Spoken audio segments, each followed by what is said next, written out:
Jamaah, oh jamaah, alhamdulillah. Alhamdulillahirrabbilalamin, masih di Islami Tinda, masih di tema kita pagi hari ini yang luar biasa. Tahu nggak, ada rezeki super VVIP untuk kita loh, alhamdulillah. Kita lanjut lagi nih ya Ustadz Syam nih, katanya rezeki VVIP yang diberikan kepada kita sebagai umat Rasulullah SAW yang selanjutnya adalah katanya menyelamatkan kita, yaitu kita nggak dibuka aibnya pada saat hari akhir nanti. Tapi umat-umat lain selain umatnya Rasulullah itu katanya akan bisa dilihat oleh semua manusia. Nah itu maksudnya kayak gimana? Kalau seandainya kita berbuat aibnya sama orang yang ditunjukin itu gimana ceritanya? Mohon izin, silakan Ustadz Syam. Tepuk tangan buat Ustadz Syam.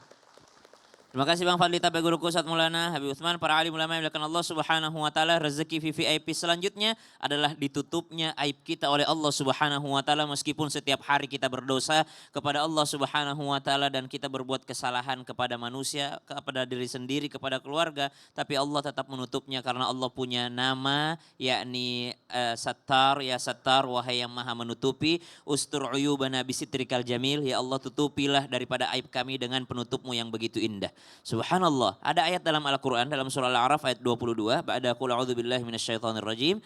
Fadallahuma bighurur. Falamma dhaqa asy-syajarata badat lahuma sawatuhuma wa tafiqa yakhsifani 'alaihima min waraqil jannah. Ketika iblis berhasil menggoda Nabi Adam alaihissalam dan ibunda Hawa alaihissalam di surganya Allah, maka yang terjadi adalah mereka terbuka auratnya. Subhanallah. Jadi dia melakukan dosa kepada Allah, langsung terbuka auratnya. Lalu mereka berdua mengambil daun-daun di surga untuk menutupi aurat tersebut.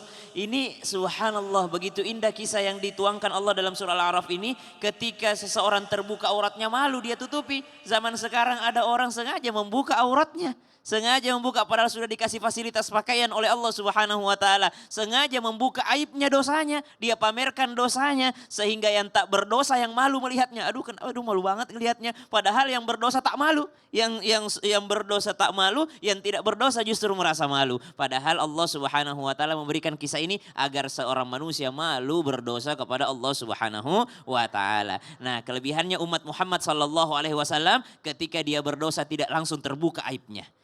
Nabi Adam alaihissalam ketika dia berdosa langsung terbuka aibnya, terbuka auratnya. Sedangkan umatnya Nabi Muhammad SAW ditutupi aibnya oleh Allah Subhanahu wa taala. Apakah berlaku sampai akhirat? Berlaku kalau dia bertaubat. Jadi nanti di akhirat tidak dibukakan aibnya. Allah Subhanahu wa taala suruh baca kitabnya. Nih jam segini, detik segini kau melakukan dosa ini. Ya Allah malu, kamu jam segini melakukan dosa ini. Kamu segini hari ini melakukan dosa ini. Kamu melakukan dosa ini. Tapi tidak akan diperlihatkan karena engkau sudah bertaubat. Tapi kalau tak bertaubat tetap dipamerkan, dilihat oleh semua orang. Alhamdulillah. Makasih banyak Ustadz Syam. Tepuk tangan buat Ustadz Syam. Terima kasih banyak atas penjelasannya. Sekarang kita kasih kesempatan jamaah buat curhat sama guru-guru kita. Tapi sebelumnya kita masuk dulu ke segmen Curhat Dong Ustadz. Iya, kami curhat. Yang mau curhat boleh silakan angkat tangannya. Yang curhat, nih ibu yang, ini ibu boleh izin, boleh maju ke depan ibu. Saya mau cari yang mukanya kayak permasalahannya serius. Iya, silakan Bu. Ustadz Maulana, Habib Utsman boleh maju. Ya, silakan. Bismillahirrahmanirrahim. Assalamualaikum warahmatullahi wabarakatuh. Waalaikumsalam warahmatullahi wabarakatuh. Ini ya Pak Ustadz, saya punya adik. Namanya Ibu siapa? Namanya Ibu siapa? Ibu boleh geser sana dikit. Nah biar kita gambar di tengah-tengah bagus Bu. Nah iya, oke. Namanya Ibu siapa? Namanya Ibu siapa? Namanya Ibu Nolis. Dari mana? Dari Majelis Taklim Al-Musabah, Desa Bojongsari, Kabupaten Bandung. Muhasabah ya. Oke, tepuk tangan dong buat Ibu Noli ya. Ibu apa? Ibu Nolis. Oke. Mau curhat apa Ibu? Ini Pak Ustadz, saya punya adik ipar.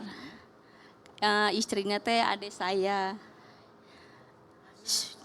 Adik ipar. Istrinya teh adik saya. Berarti adik iparnya laki. Udah meninggal. Innalillahi wa inna ilaihi rajiun. Punya anak 2. Dia itu orangnya pemalas. Udah meninggal ya? Jangan diomongin. Itunya itunya ada ipar sayanya. Iya ya. Yang meninggal itu. Kan Oh adik ibu ya. suaminya. Suaminya. Yang meninggal itu adiknya ibu. Kalau orang udah meninggal enggak boleh Ya, diomongin. yang meninggal itu ternyata adiknya, adik istrinya yang meninggal. Nih adik iparnya nih masih hidup. Terus Ya itu pemalas. Sedangkan dia punya tanggung jawab. Anaknya 2. Ya tinggal di rumah ibu saya. Sedangkan keadaan ibu saya serba kekurangan. Saya teh mau kasih tahu sama suaminya supaya benar-benar tanggung jawab sama anaknya, supaya istrinya melihat, supaya dia tuh bangga menjadi kepada suaminya. Jadi saya teh gimana caranya memberitahu adik ipar saya supaya nggak males gitu ya. ya, Semangat buat cari kerja untuk nafkahin anak-anaknya. Ibu, Nolis izin, saya mau tanya dulu. Anak-anaknya umur berapa Ibu? yang satu 3 tahun, Oh masih kecil, Masya Allah. yang satu 10 tahun, Masih kelas 4. kecil-kecil, Masya Allah. Iya. Kalau yang dulu sebelum meninggal umurnya 2 tahun masih nyusu. Oke coba gini, Ibu Nolis tarik nafas dulu, istighfar. Astagfirullahaladzim, astagfirullahaladzim. Ya oke, dijawab Habib, silakan Bib. Yang meninggal ada ibu perempuan. Bismillahirrahmanirrahim. Allahumma salli ala sayyidina Muhammad wa ala ali sayyidina Muhammad. Ingat, ar-rijalu qawwamuna 'alan nisa. Laki-laki itu pemimpin terhadap istrinya, terhadap anak-anaknya, terhadap yang harus dia tanggung jawabin atau memberikan nafkah. Karena apa? Karena gu anfusakum wa ahlikum nara, jaga dirimu dan keluargamu dari api nerakanya Allah Subhanahu wa taala.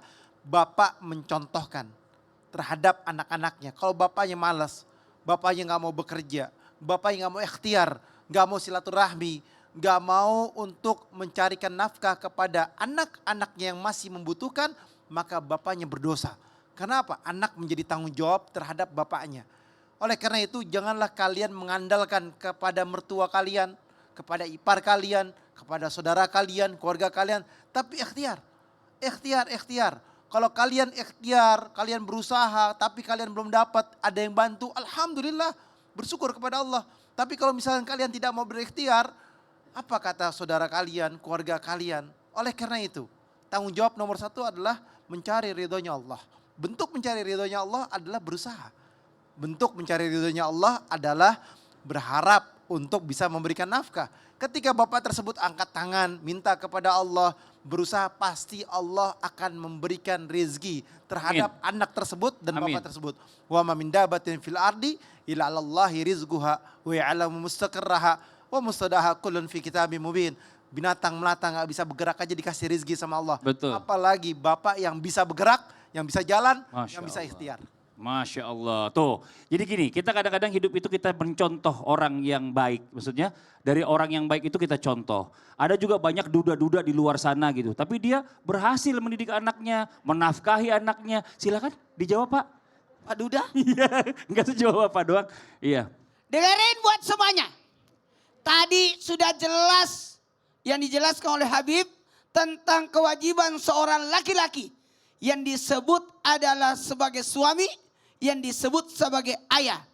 Namun kita sekarang ya, saya tahu yang dimaksud ibu ini tadi anaknya dititipin ke mertua. Betul tidak? Bahkan itu ada iparnya tinggal di mertua juga. Tinggal juga. Iya. Keenakan ya. Jadi gini, mohon maaf, ada baiknya bawa orang yang bisa mengingatkan dia, menyadarkan dia, menasehati dia. Karena dalam hal ini ada orang, maaf sekali, harus disadarkan, harus diingatkan. Karena sudah berada di zona nyaman. Ini harus diingetin. Ingatkan saja ibu, suruh bayar biaya bulanan, uang sekolah anak-anak. Seperti itu, supaya dia punya tanggung jawab. Kasih nota-notanya sekalian. Gitu, karena iya, biaya makan segala macam biar dia tahu. Harus lihat.